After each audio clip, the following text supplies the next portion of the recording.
Assalamualaikum warahmatullahi wabarakatuh. Saya Dwi Ajeng Ayu Kurniawati dari kelas 11 Farmasi. Di sini saya akan menjelaskan standar penampilan diri untuk tugas remedi saya. Poin pertama, pengertian penampilan diri. Penampilan diri adalah hal kecil tetapi jika dilaksanakan dapat membawa kesan-kesan indah yang membangun jati diri dalam pekerjaan, pergaulan, dan komunikasi interpersonal. Sedangkan komunikasi interpersonal itu sendiri adalah proses penyampaian dan penerimaan pesan antara pengirim atau sender dan penerima atau receiver, baik secara langsung maupun tidak langsung. Dikatakan langsung, jika pihak yang terlibat komunikasi dapat saling berbagi informasi tanpa memilih melalui media. Jika pihak-pihak yang terlibat komunikasi dapat berbagi informasi melalui media, maka ini dikatakan komunikasi tidak langsung. Karena penampilan diri merupakan hal kecil, orang sering menyepelekan dan melalaikannya. Akibatnya, hal kecil ini dapat menyebabkan jatuhnya citra diri dan reputasi seseorang. Grooming adalah penampilan diri seseorang yang terjaga dan menarik dan selalu rapih.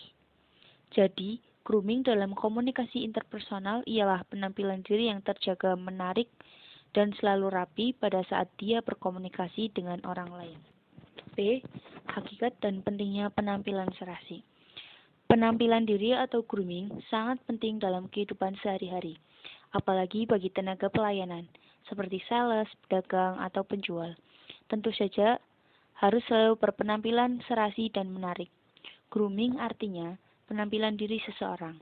Grooming dalam pelayanan prima adalah penampilan diri tenaga pelayanan, sales, sekretaris, atau pedagang pada waktu bekerja memberikan pelayanan kepada kolega dan pelanggan. Yang pertama, bersolek dan berhias sewajarnya. Cara bersolek dan berhias perlu diperhatikan agar penampilan kita serasi dan menarik, serta tidak terkesan norak atau seronok. Bersolek hendaknya tidak berlebihan. Bersolek untuk pergi ke tempat kerja atau ke sekolah hendaknya sekedar saja. Yang kedua, berbusana secara rapi atau well-groomed. Well-groomed adalah istilah Inggris yang digunakan untuk menggambarkan orang yang berbusana resmi dan menarik. Ada beberapa uraian pakaian resmi menurut tata cara berbusana internasional, yaitu pakaian setelan lengkap, pakaian resmi atau black tie, dan dark suit. Yang ketiga, ukuran ketampanan dan kecantikan. Ketampanan seorang pria sebenarnya lebih ditentukan oleh sifat kepribadian yang penuh wibawa, tanggung jawab, percaya diri, siap melindungi, sikap sportif atau kesatria, kepekaan rasa, dan sikap rela berkorban. Sedangkan kecantikan seorang wanita sangat ditentukan oleh sifat-sifat kepribadian yang baik, seperti jujur setia, ramah, halus, tutur katanya, sensual, feminim, percaya diri, keibuan, dan mandiri.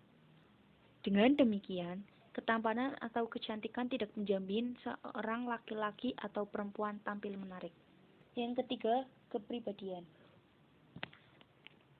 Kepribadian seseorang selain dibentuk oleh faktor dalam pembawaan, tetapi juga faktor dari luar atau lingkungan. Namun, pada dasarnya kepribadian itu merupakan gambaran sikap dan perilaku manusia secara umum yang tercermin dari ucapan dan perbuatannya. Unsur pembentuk kekuatan pribadi itu antara lain bakat, minat, cita-cita, hobi, sifat-sifat, perasaan, kemauan, dan lain-lain. Salah satu cara adalah dengan memahami bakat yang dimiliki. Berikut ini akan diuraikan tentang cara memahami bakat dan kemampuan dan cara mengetahui minat pribadi. Yang pertama, cara memahami bakat dan kemampuan. Bakat adalah suatu kondisi atau energi jiwa pada seseorang yang jika dilatih secara khusus akan memungkinkan tercapainya suatu kecakapan tertentu. Misalnya bakat bermain musik, bernyanyi, berbahasa, berdagang, atau berwira swasta. Sedangkan kemampuan adalah kecakapan yang diperoleh dengan hasil belajar atau pengalaman, bukan merupakan pembawaan dan bukan pula keturunan. Potensi diri adalah semua kekuatan yang ada pada diri seseorang yang memungkinkan berkembangnya kecakapan-kecakapan tertentu. Yang kedua, ciri-ciri kepribadian yang baik.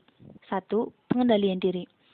Manusia memiliki keinginan dan hawa nafsu yang harus dikendalikan, sehingga tidak mengganggu orang lain. Yang kedua, menjalankan ajaran agama. Ajaran agama yang datang dari Tuhan merupakan kebenaran mutlak. Karena itu, suatu perbuatan dikatakan baik apabila mengikuti perintahnya dan meninggalkan larangannya. Yang ketiga, menyesuaikan perilaku dengan adat istiadat yang berlaku. Suatu kepribadian dapat diterima masyarakat bila sesuai dengan adat istiadat kebiasaan pranata yang berlaku di masyarakat itu. Sebaliknya, jika tidak, masyarakat menganggap perilakunya bertentangan dengan nilai adat. Yang keempat, mendatangkan kebahagiaan. Kebahagiaan di sini mengandung dua maksud, yaitu kebahagiaan diri dan kebahagiaan bersama. Apabila kita berperilaku sesuai dengan nilai-nilai yang berlaku, maka keberadaan kita akan dapat diterima oleh teman dan lingkungannya. Yang kelima, mengendalikan perilaku diri atas dasar intuisi. Intuisi merupakan kekuatan batin yang dapat menilai sesuatu itu baik atau buruk. Tiap manusia mempunyai intuisi tersebut, namun kekuatannya berbeda. Karena itu perlu pembinaan terus-menerus. Yang keenam, mengikuti hukum evolusi. Segala sesuatu mengalami evolusi atau berkembang ke arah kesempurnaan. Kepribadian juga tumbuh secara berkesinambungan dari kepribadian yang sederhana menuju kepribadian yang ideal. Perkembangan ini didasari oleh 3 kekuatan, yaitu kekuatan alam, perjuangan hidup, dan kekuatan untuk mempertahankan kelangsungan hidupnya. Yang ketujuh, disertai niat baik. Suatu perbuatan dan kepribadian diberi nilai baik atau buruk dilihat dari niat yang melakukannya, bukan semata-mata dari hasil perbuatan yang disertai niat baik. Bernilai baik meskipun mempunyai dampak keburukan, sedangkan perbuatan dengan niat buruk tetap bernilai buruk meskipun menghasilkan kebaikan. Elemen niat ada 2, yaitu karsa atau kehendak dan manifestasinya atau perwujudan. Selanjutnya, faktor-faktor yang membentuk kepribadian. Kepribadian setiap orang selalu berbeda dengan orang lain. Hal ini antara lain disebabkan oleh adanya faktor-faktor yang membentuk kepribadian itu, tidak pernah sama antara satu orang dengan orang lainnya. Yang pertama, faktor biologis. Faktor biologis ini dibawa sejak lahir, sehingga juga disebut dengan faktor keturunan yang memberi potensi terbentuknya kepribadian-kepribadian tertentu. Contohnya postur tubuh, bentuk wajah, warna kulit, kecerdasan, dan sebagainya dipengaruhi oleh siapa orang tua dari individu tersebut. Yang kedua, faktor kultural atau kebudayaan. Setiap manusia hidup dalam suatu lingkungan budaya tertentu. Setiap lingkungan budaya itu senantiasa memberlakukannya adanya nilai-nilai budaya yang diacu oleh warga masyarakat penghuninya. Dengan demikian, pola kepribadian akan diwarnai oleh keadaan nilai, kebiasaan yang berlaku di lingkungannya. Yang ketiga, faktor keluarga. Faktor keluarga merupakan unsur sangat penting yang membentuk kepribadian seseorang. Karena dari keluarga inilah, seseorang memperoleh sentuhan pengalaman pertama dan memperoleh pengalaman belajar pertama mengenai berbagai hal, seperti interaksi dengan orang lain, mengenal adat istiadat, etika, dan nilai-nilai tradisi di dalam keluarga maupun masyarakat. Yang keempat, faktor lingkungan sosial. Secara kodrati, manusia hidup sebagai makhluk individu sekaligus sosial. Artinya, sejak lahir dilahirkan manusia tidak dapat hidup sendirian, melainkan memerlukan pertolongan orang lain di lingkungannya. Tipe kepribadian. Yang pertama, sanguin atau extrovert feeling, yaitu mempunyai ciri-ciri selalu bersikap optimis, tampak selalu gembira, bahagia, dan suka bicara ceplas-ceplos, terus terang, selalu mencari perhatian dan selalu ingin populer, tetapi dia mudah tersinggung. Yang kedua, choleric atau extrovert thinking. Mempunyai ciri-ciri disiplin, bekerja keras, dan penuh tanggung jawab, berkemauan keras, dan orang yang mempunyai kepribadian ini cenderung menjadi pemimpin. Yang ketiga, melancholy introvert thinking. Mempunyai ciri-ciri tekun dalam bidang yang diminati, sistematis dan penuh analisis, cita-cita tinggi, tetapi dia sering mengalami depresi jika menghadapi masalah besar. Yang keempat, phlegmatic atau introvert thinking. Seseorang yang mempunyai kepribadian ini mempunyai ciri-ciri penuh pertimbangan, lebih suka menonton daripada melakukan pekerjaan, kalem, suka diajak bicara, tetapi dia lambat dalam mengambil keputusan. Yang kelima, tipe keras hati dan perasa. Keras hati adalah tipe kepribadian tegas, memegang prinsip, berpendirian kuat. Orang yang keras hati cenderung kurang toleran. Perasa adalah tipe kepribadian yang ramah, hangat, dan suka memikirkan kepentingan orang lain. Orang perasa kadang-kadang tidak tega menyampaikan pendapat yang berlawanan dengan orang lain. Yang keenam, tipe menurut dan kreatif.